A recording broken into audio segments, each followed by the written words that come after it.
Racikan Berita. Sebagai penulis tentu saya beri kehormatan untuk menyampaikan pikiran-pikirannya. Saudara Ihsanuddin Nursi yang biasa dipanggil Ica. Jangan dicabut. Bismillahirrahmanirrahim. Bapak sekalian, buku ini saya proses kurang lebih sekitar 1,5 tahun. Mestinya waktu mulai kampanye dia sudah terbit mestinya. Tapi begitu melihat medan pencalonan muncul, tapi sama-sama kita tahu bagaimana Erik kepingin jadi cawapres. Ada beberapa pihak yang paling kencang adalah Erik. Dan ternyata keberangkatan ke Solo semuanya mengubah atas telepon Radiflah itu berubah. Maka buku itu saya gagalkan untuk tulis sebelum kampanye. Beda dengan buku Prahara dengan Bangsa Terbelah. Kalau Bangsa Terbelah saya terbitkan memang menjelang kampanye, karena buku itu kalau ada baca baik-baik Bangsa Terbelah, begitu nembak dua-duanya. Begitu nembak Joko Widodo, begitu nembak Prabowo, gitu ya. Tapi Prabowo kayak terima dia adanya. Dan kalau orang kemudian baru ribut soal Mahfud MD sekarang seperti itu, berarti dia tidak baca baik buku saya. Buku saya tentang Mahfud, siapa Mahfud dari awal, dan cerita dia di PKB, direkrut oleh Mas Dur, dan seterusnya sampai jadi nyata, dan seterusnya. Itu perbedaannya antara Bangsa Terbelah dengan Prahara Bangsa, perbedaan waktu. Jadi kalau Prahara Bangsa Terbelah menjemput kampanye 2019 dengan membongkar semua peristiwa-peristiwa, termasuk peristiwa Ahok di situ, dengan pernyataan Joko Widodo tidak akan pernah bisa jadi presiden tanpa dukungan pengembang. Sama dengan kalimat kami bertugas menyelamatkan wajah presiden, itu kalimatnya sama. Cuma diksinya yang narasinya yang beda, tapi kontennya sama. Kontennya sama, sehingga enak, seperti kemarin pernyataan sekilas dari Metro. Itulah latar belakang buku. Tapi ada hal yang menarik dalam buku ini menurutnya dalam kajian saya. Bahwa pernah ingat saya dibully habis-habisan ketika saya menolak termometer scan. Ingat ya? Jutaan yang melihat, jutaan yang memberikan pendapat, tapi juga saya ditembak habis oleh ID, saya ditembak habis oleh kalangan tertentu, sampai saya diwawancara oleh Iwan karena saya menolak termometer scan. Tapi diikuti omongan gue, ditolak tapi diikuti. Atas dasar itu saya mulai yakin bahwa ada masalah dengan COVID. Sebelumnya sudah tahu ada masalah, karena sebelum COVID muncul saya sudah menulis di berbagai media tentang virus COVID dan perang ekonomi. Inilah yang sesungguhnya menurut saya prahara. Jadi ada prahara internal, ada prahara eksternal. Prahara internal itu adalah cerita mendasarnya Undang-Undang 1 2002. Prahara eksternalnya adalah kita dengan mudah didikte oleh pihak luar. Persoalan pokoknya, setiap pembuktian saya atas penelitian dari pihak luar, saya dituding sebagai ahli konspirasi. Saya dituding sebagai ahli konspirasi. Oh, teori konspirasi muncul. Rasanya yang ngomong kenceng kayak gitu di Indonesia cuma 2 manusia. Dr. Siti Fadila Supari dan Ihsanuddin Nursi. Siti Fadila Supari dituding sebagai konspirasi juga. Saya juga dituding sebagai konspirasi. Siti Fadila Supari juga dicecer, gue juga dicecer dengan cara-cara berbeda. Ada Dharma Poengkun, tapi saya tidak ada perbedaan pendekatan dengan Dharma Poengkun. Saya menghindar untuk masuk ke ilmu kesehatannya. Karena jadi kalau saya dialog dengan ilmu. Jadi ketika Ibu Siti Fadila Supari dikenakan tahanan, saya bilang satu-satunya, mungkin Ibu ingat, sampai akhirnya saya tulis, Ibu adalah perempuan yang membanggakan buat saya. Saya nggak pernah tulis kayak gitu, tapi saya tulis kayak gitu. Karena waktu itu satu-satunya perempuan yang memahami ekonomi, politik, kesehatan di Indonesia cuma satu, Siti Fadila Supari. Jadi dalam pengalaman saya mengikuti kajian tentang ekonomi politik kesehatan, yang saya tahu cuma Siti Fadila Supari, makanya kemudian saya banyak bilang. Kebetulan kajian saya kajian ekonomi politik. Maka kalau melihat buku saya bukan buku ekonomi, maka kalau buku saya bukan buku politik.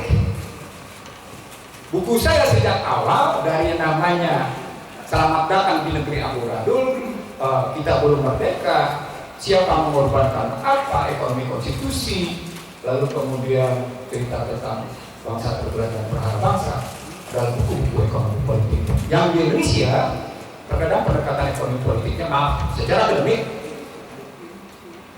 pendekatan juga terbatas. Saya mencoba membuka wawasan itu, membuka berbagai dimensi masuk di situ. Itulah buku latar belakang.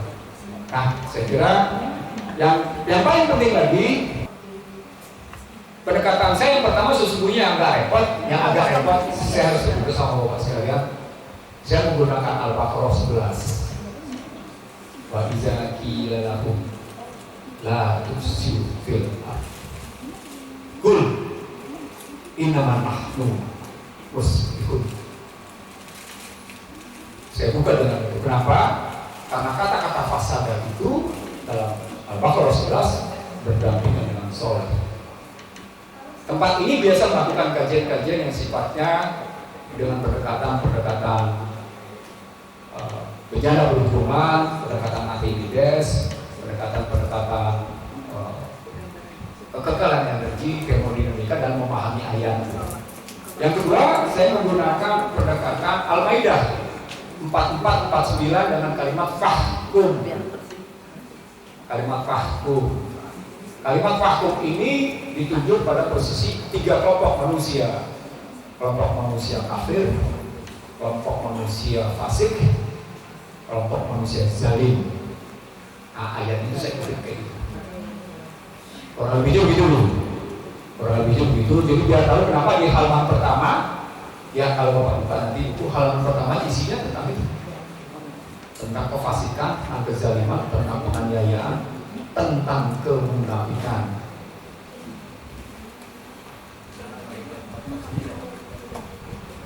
Saya ingin mengingatkan teman-teman. Saya berdebat dengan Fahri Hamzah cukup panjang. Tapi saya terkejut ketika saya lihat, saya sekali waktu itu Julhas sebagai pansusnya, Fahri sebagai anggotanya bersama dengan Sultan Batugana. Kalimat saya adalah, pilihan Anda cuma dua, Anda menjadi pengkhianat atau Anda kemudian memang setia kepada konstitusi. Langsung berhenti pansus, Julhas yang turun, tapi kemudian Julhas menjadi menteri. Buku itulah yang sebenarnya dialog itulah yang kemudian membawa inspirasi pada saya. Oh, rupanya untuk menjadi politisi harus punya sikap seperti itu. Karir Julhas bagus, karir Fahri bagus, bagus juga politiknya. Oh, bisa begitu. Saya tak pernah narasumber di DPR, narasumber bagi pansus. Bapak Ibu sekalian, hal yang mendasar buat saya adalah kalimat saya muncul setelah itulah, kita defisit negarawan, surplus politisi. Bahkan saya bilang kita surplus pengkhianat. Kita surplus pengkhianat. Setelah itu teman-teman, sebelum mata menulis tentang kedaulatan negara digadaikan, artikel saya sudah beredar di media Indonesia. Ini ada editor saya, Arif Prasetyo, yang biasa mengedit tulisan-tulisan saya di media Indonesia. Artikel saya sudah beredar menggadaikan kedaulatan di mana-mana. Itu jauh sebelum mata menulis. Saya mengatakan bahwa bahkan ketika tim Quick yang di Amin Aryoso Dimyati Hartono semua kelompok PDI yang terpisah dengan kelompoknya Yakob Tobing waktu itu, yang kemudian dialognya di Jalan Tambak. Saya dalam wawancara menyatakan kita sedang terjajah, kok ya diam. Itu kalimat saya, kita sedang terjajah, kok ya diam. Dari pertanyaan-pertanyaan itu lahir beberapa buku ini.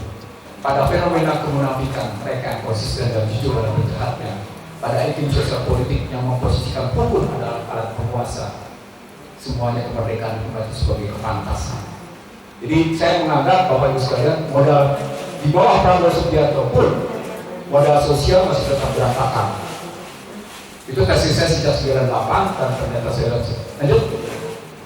Next. Nah, ini reformasi berbuah prahara. Ini reformasi berbuah prahara, ada beberapa item. Bapak sudah. Ini artikel saya juga di media Indonesia. Hatta waktu itu ngajak saya diskusi dengan Ratna Sarumpayat, dengan Dani. Hatta baru mulai dengan gerakan Selamatkan Indonesia awal-awalnya. Kalimat saya dalam tanda petik agak sinis. Lo mana sih kemarin-kemarin nih? Saya kasih paper saya karena saya sudah tulis duluan bahwa reformasi itu berbuah prahara, reformasi itu berbuah krisis konstitusi. Lanjut. Nah, kenapa saya minta Jul yang jadi moderator? Karena alasan ini.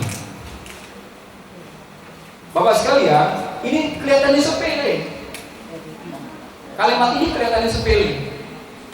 Amandemen 4 kali adalah Undang-Undang Dasar sebagaimana dikukuhkan 5 Juli, dikukuhkan lagi dengan posisi sidang DPR dan seterusnya. Tapi ada tambahan. Kalimat ini kelihatan sepele.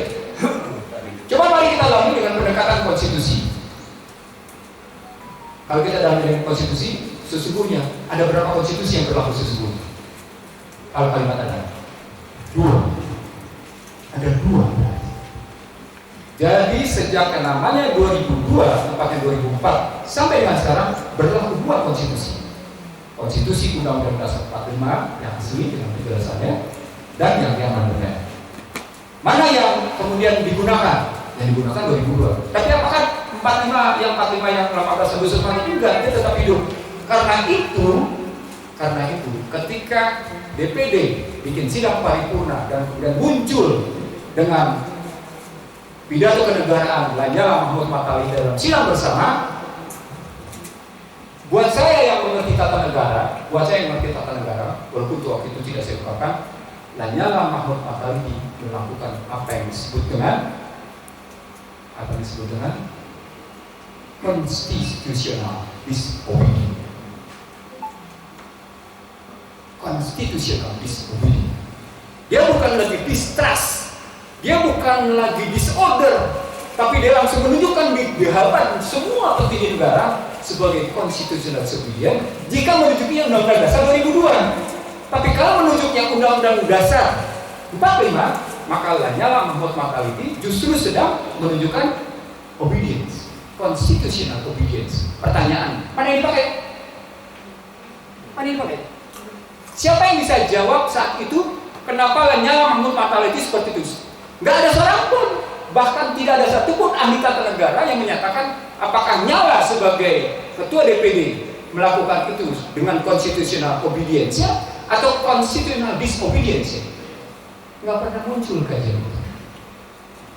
Kalau pakai bahasa kerennya, bahasa negara, Lanyala Mahmud Mataliti melakukan pembangkangan konstitusi jika pakai 2002.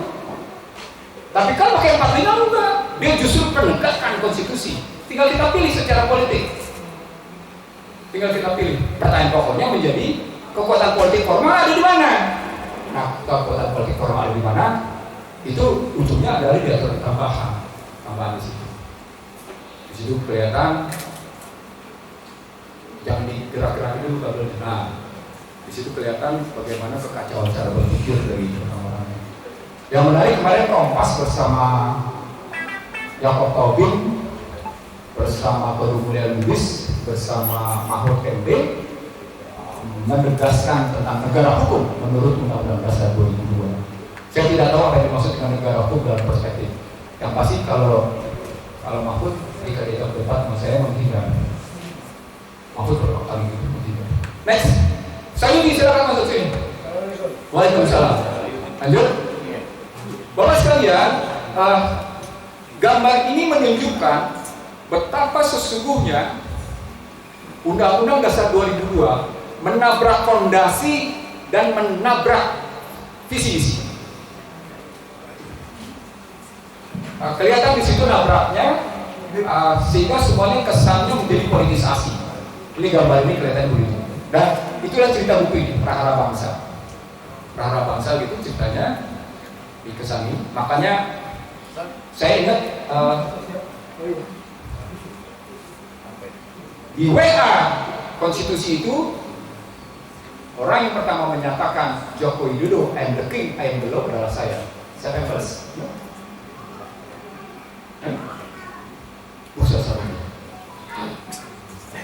Gue ingat banget. Gue orang pertama bilang Joko Widodo lah I am the law, Joko Widodo lah I am the king. Tesisnya begini sesungguhnya. Yang jawab cuma satu, Bursa satu. Tapi setelah itu Bursa nggak berani jawab lagi. Dan nggak ada teman-teman menjawab. Kenapa tesisnya? Baru berikutnya baru keluar authoritarian legalism. Saya bukan mengatakan bahasa dulu. Tapi poinnya adalah sama seperti kasus pagar laut, kita acap kali telat. Sama seperti soal PPN 12%, kita acap kali telat. Sama seperti penambahan soal konsesi untuk perguruan tinggi, kita telat gitu memahami. Acap kali kita telat. Udah di sana terus berjalan. Ketika saya di Golkar dulu, ejekan buat saya adalah kita asik nih ngomong politik. Di sana ngomongin soal ekonomi. Itu saya betul saya diejek oleh teman-teman. Kadin, lo ngomong politik, di sana bukan ngomong ekonomi. Saat itu ketika saya di Golkar. Lanjut, next. Biar cepat. Lanjut. Pak. Lanjut. Ya, ini buah-buah perubahannya. Tadi yang satu sudah kelihatan bagaimana manipulasinya. Yang berikutnya, lanjutin aja, silakan Bapak baca itu. Lanjut. Pak, ini yang mendalam sesungguhnya. Ini data 64 tahun. Ulang, data ini data 64 tahun, bukan data dua generasi. Tapi orang tidak sadar bahwa data 64 tahun ini membuktikan bahwa sesungguhnya sedang terjadi penghisapan yang terus-menerus atas kondisi bangsa. Lihat Bapak grafiknya, gambarannya seperti itu.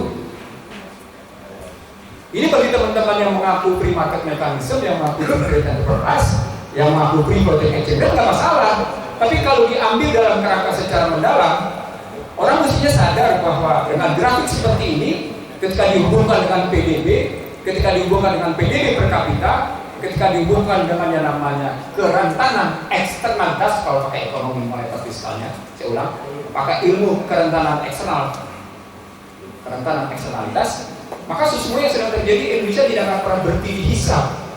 Tidak akan pernah berhenti dihisap. Sepanjang sistemnya begini. Nah, itu kelihatan dari grafik. Ini data 60 tahun.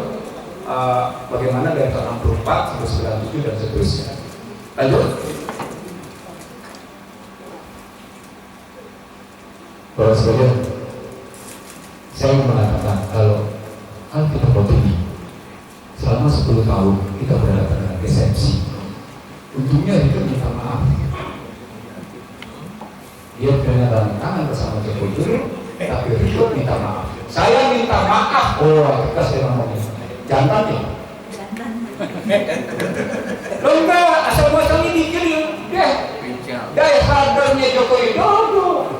Sampai berani bikin perjanjian sama Joko Widodo. Tapi Joko Widodo tidak mau berjanji. Dia ngomong, gue minta maaf ya, lo ngajak-ngajak lo milih Joko Widodo, sekarang gue ngaku salah, gue minta maaf. Itu dia ngomong betul. Gak ada politisi yang kayak dia dalam kacamata gue. Dia terbuka untuk itu. Apa buktinya? Karena buktinya sebenarnya, maaf ya, secara terbuka, sekarang saya mau melakukan itu, yang tidak melakukan teori resepsi atas politiknya Joko Widodo, ini. Jadi Rike tidak larut dalam politik resepsinya Joko Widodo. Apa resepsi? 3. 1. Menipu. 2. memutus mata rantai sejarah, baik dengan sosok atau objek. Yang ketiga yang paling susah, ini yang ketiga. Kalau pakai bahasa Inggrisnya, equivocation. Kalau pakai bahasa Inggrisnya mencungkit balikan sejarah. Lanjut, biar cepat biar teman-teman yang membahas. Nah, ini pertanyaan.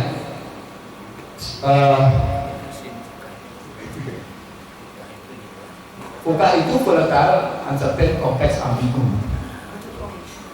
Tesisnya cuma 3 kuadran, tapi kuadran ini panjang sebenarnya. Kuadran pertama adalah sistem dan aktor. Dalam gambar saya, itu di grafik ada situasi Indonesia, dia rusak sistem, rusak aktor. Kuadran pertama adalah rusak sistem dan rusak aktor. Kelihatan di kuadran pertama. Kuadran kedua adalah legalitas dan legitimasi. Jadi legalitas dan legitimasi. Pada Joko Widodo dan pada Prabowo Subianto ada legalitas, tapi tidak ada legitimasi. Itu kerasnya. Yang paling mengkhawatirkan yang ketiga, Bapak Ibu sekalian. Yang paling mengkhawatirkan yang ketiga. Apa itu yang ketiga? Yang ketiga yang saya tandai warna kiri bawah. Kiri bawah adalah Prabowo Subianto sakit, Gibran sehat. Prabowo Subianto sakit, Gibran sehat. Dampaknya berlaku pasal 8 ayat 1, 2, dan 3. Selama itu terjadi seperti ini. Ini kuadran aplikasi politik. Itu situasi buka. Tapi sebelumnya sudah terjadi tentang demokrasi ekonomi akal karuan. Termasuk di jabatannya 5 indikator berantakan perekonomian. Bapak sudah tahu, saya lewatin aja. Lanjut.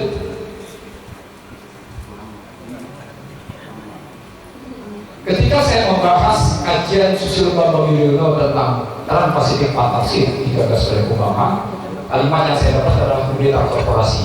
Karena kasus pada tahun itu adalah kudeta korporasi. Jadi kalau teman-teman menyebutnya state corporate crime, saya langsung lebih menyebut sebagai kudeta korporasi. Kenapa? Karena basisnya demokrasi korporasi. Kenapa? Disohhikan oleh yang namanya aguan.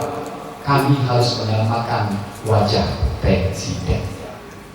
Investor IKN tidak ada investor. Kalau sekalian, sebetulnya buku saya sudah diluncurkan oleh Lanyala Center di Surabaya pada tanggal 17 dan pada tanggal 19 oleh masyarakat keuangan Jawa Timur. Saya menyebut apakah kalimat kami menyelamatkan wajah presiden, kalimat sebagai tangible transaction bisa diubah menjadi intangible transaction, bisa diubah menjadi tangible transaction, Pak? Orang keuangan menyatakan pasti. Jadi intangible transaction tadi pasti berubah menjadi tangible transaction, muncul lagi. Jadi nggak ada tuh tempat transaksi. Namun kok usaha penyelamatan bisa gratis? Nggak ada gratis. Apa kalimat mereka rata-rata? Kami beragam. Itu kalimat mereka rata-rata. Kami beragam. Apa ini transaksi bisnis? Ini saya quote habis seperti ini, dan ini dimulai dengan sesungguhnya pernyataan Jatuh Kebus.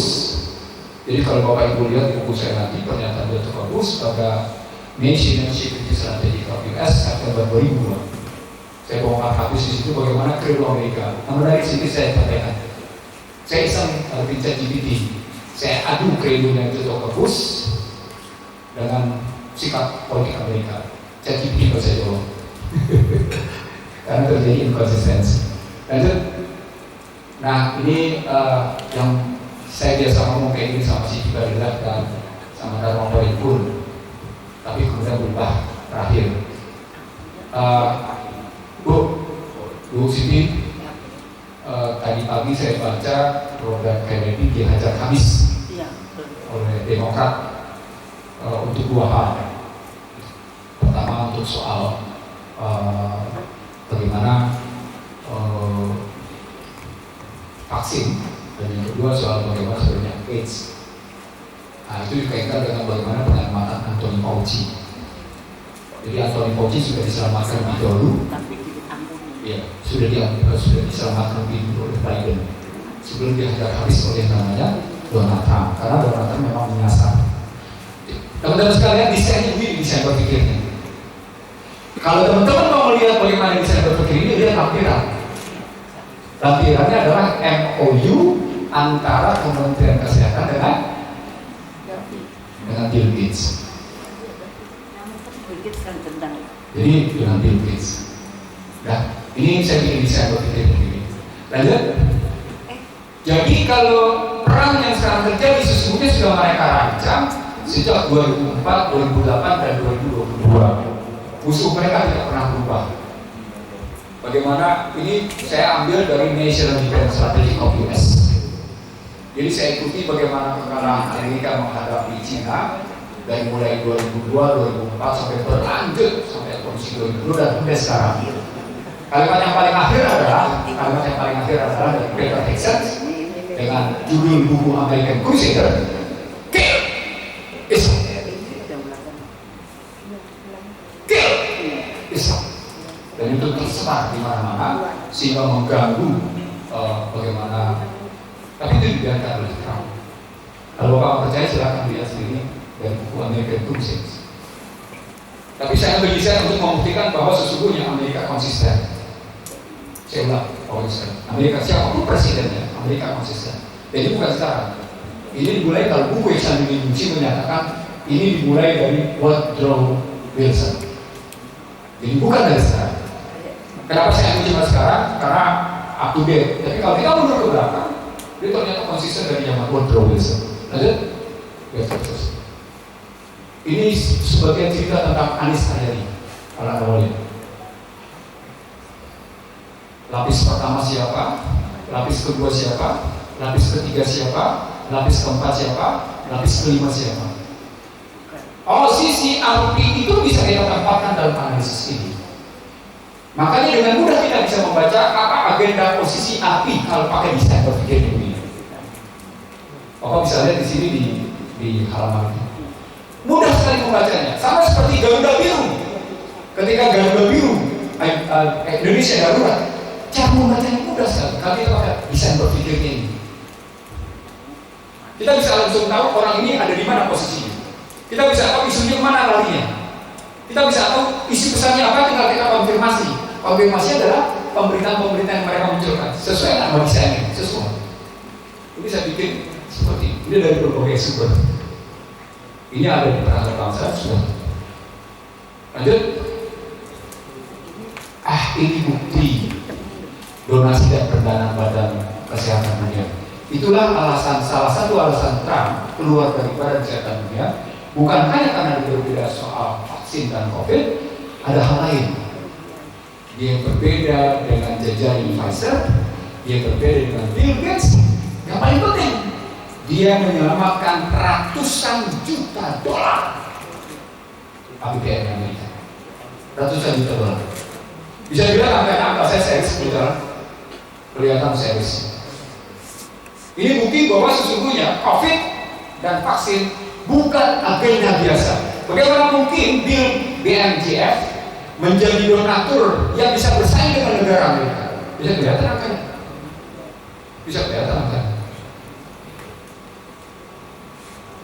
Itu makanya teman-teman yang dulu konspirasi macam Chris Komari yang kemarin berkata, saya bilang jawabnya dengan data dong, jangan dengan ngoceh, jangan dengan opini, karena nggak fair harus menjawab dengan opini. Jawab dengan data. Lo pakai data kok ngomongnya gitu. Terus sedikit lagi, buat terakhir teman-teman. Lanjut bang.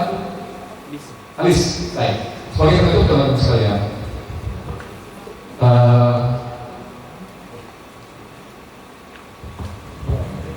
Kata kalian bertanya pada saya tentang konstruksi Cina di Indonesia. Apa pendapatnya? Di Pamulang khusus. Saya jawab kata. Pidato saya di teman-teman Petamburan pada Maret 2017 tidak fair kalau kita cuma konsentrasi pada Cina, pada Cina, pada kuning, tidak fair. Saya mengenai sentimen terhadap Cina dibangkitkan oleh gerakan intelijen Washington. Kenapa?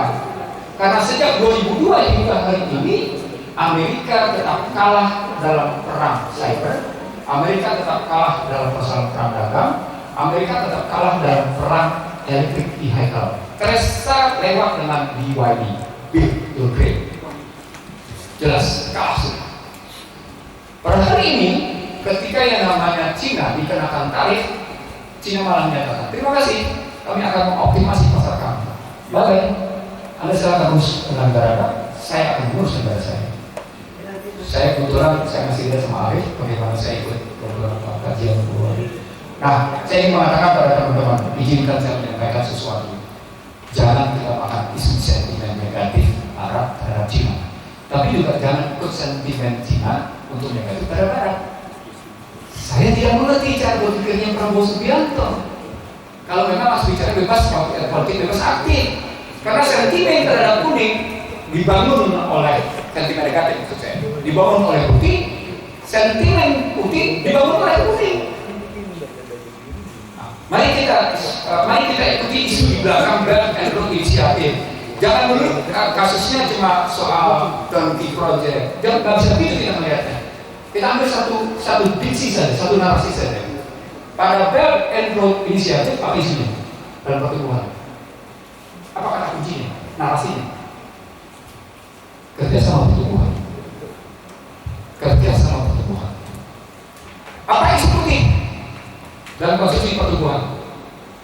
Kesinambungan pertumbuhan. Maka pertanyaannya bagi putih, siapa yang sebenarnya sinambung? Mereka pakai SDG. Di situ rata-rata ekonomi Indonesia dan kalangan intelektual Indonesia terjebak. Istilah saya, putihlah false. Aladina humpi ke protein sahur. Anda terbenam dalam kebodohan, Anda hayat dalam kebodohan, dan Anda lalai akan kebenaran. Kenapa? Anda kejar pada SDG siapa pemodalnya, Anda kejar siapa penentu teknologinya, Anda kejar siapa pemegang global savingnya, Anda kejar siapa penentu payment sistemnya. Anda akan dapat siapa penentu di balik kata-kata sustainable growth. Sebaliknya ketika kita kejar tentang kerjasama pertumbuhan, ini saya ambil di Prahara Bangsa dan saya ambil di Bangsa Terkelam. Sebaliknya ketika kita kejar tentang kerjasama pertumbuhan, pertanyaan muncul. Kerjasama? Emang kita setara? Setara nggak? Setara nggak? Kata langsung jawab enggak. Apa buktinya? Lihat aja kita bisa baca kata Bandung. Anda nggak setara. Anda lihat aja namanya teman-teman jangan bangga dengan hilirisasi. Kalau ada orang bangga dengan hilirisasi, dia tidak punya data detail tentang industri hilirisasi. Saudara Iksan, saya melihat Anda itu intelektual yang tidak sama dengan intelektual yang dikritik oleh Jawawi Imron, bahwa dubur ayam yang menghasilkan telur itu lebih mulia daripada mulut intelektual yang hanya menjanjikan telur atau jalan. Karena apa? Saya bersama Iksan dan Mulyadi mendampingi Ketua DPD kelima keliling ke kampus-kampus untuk menjelaskan adanya Undang-Undang Dasar baru, Undang-Undang Dasar 2002. Saya ingin Iksan cerita perjalanan panjang itu. Sebenarnya gini teman-teman, ada kerisauan setelah keliling dari Sumatera sampai ke Sulawesi, ada kerisauan mendalam secara intelektual. Betapa banyak kalangan intelektual yang tidak paham tentang tercukir balikannya Undang-Undang Dasar 45 oleh Undang-Undang Dasar 2002. Saya naikin lagi sedikit. Lebih menyedihkan lagi ketika saya bersama dengan Ketua DPD kelima ke MUI. Sangat sedih. Saya tidak melihat betapa ternyata para ulama yang menyebut diri sebagai ulama di level nasional itu sebagai sebuah lembaga dari berbagai aliran, dia tidak mengerti, bahkan mengkritik habis-habisan Ini cuma karena nggak puas ya jabatan, ingin lebih besar lagi, ngomongnya sinis. Yang menarik justru teman-teman yang non-Muslim. Saya terbuka sama yang menarik justru teman-teman non-Muslim. Mereka menyahut, mereka merespon. Satu-satunya yang tidak merespon cuma NU.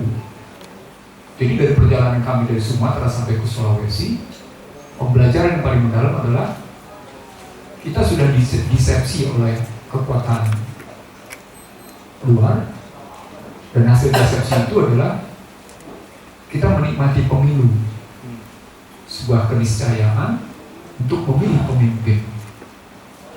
Kita menikmati pemilu dan disebut oleh kalau Nyala menyebutnya sebagai membelakangi Pancasila, saya menyebutnya sebagai mengkhianati Ibu Pertiwi. Dan itu saya saksikan mata kepala. Misalnya terus terang ketika saya menghadapi senat guru besar di salah satu universitas, saya nggak usah sebut universitasnya apa di, saya bisa menyebut begini, bahkan sampai kalau kurang baca banyak baca dulu lah baru ngomong. Itu di hadapan senat guru besar di sebuah universitas bergengsi di Surabaya.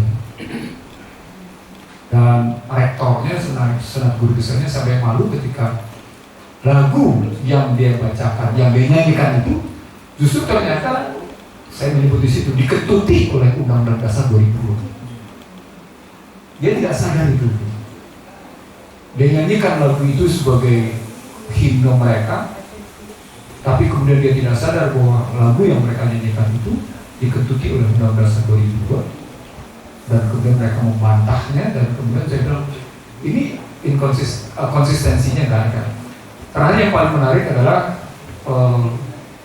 ketika kami ketemu dengan beberapa organisasi dari keagamaan yang lain yang dalam pembelajaran ketemu dengan teman-teman itu, mereka melihat akar budaya dengan keragaman agama itu memang ada di Undang-Undang Dasar 2002. Dan itu muncul dari dokumen yang Anda pegang. Dokumen yang Anda pegang itu kelihatan di sini. 3 tuntutan raja. Nanti kami akan membagikan kembali misalnya naskah akademik proposal untuk kembali ke 45. Kami sudah siapkan. Kami akan membagikan juga tentang bagaimana utusan golongan dan utusan daerah. Kami akan bagikan juga peta jalan. Jadi ada beberapa dokumen yang sudah, di antara beberapa Bapak sudah pegang, tapi peta jalan sudah diproduk oleh DPD, naskah akademik sudah diproduk oleh DPD. Yang paling menarik tadi yang saya bilang, bagaimana seorang Lanyala punya nyali, melakukan, dan dalam bahasa akademik saya, constitutional disobedience, jika merujuknya pada. Dan terakhir teman-teman sekalian, saya dikritik oleh teman-teman sendiri. Kenapa saya menggunakan pasal 11 antara dasar Gerindra? Biarin aja mereka kayak gitu. Nanti kan mereka mau kok kembali. Lalu saya ingat saya dialog sama kakak saya, Suko Sudarso. Bagaimana Pak Suko memberikan penjelasan tentang situasi yang baik secara pribadi dan kerangka pengalaman pribadinya, maupun dalam beberapa kerangka pemikiran yang masuk sebagai tokoh politik yang cukup senior di Indonesia. Saya kira gitu kalau tambahan dari saya. Ya, bersama. Terima kasih. Ya, mari, ayo.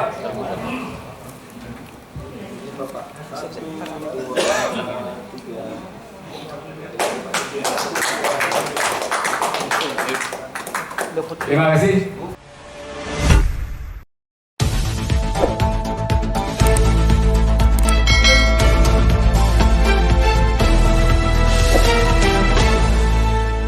Racikan Berita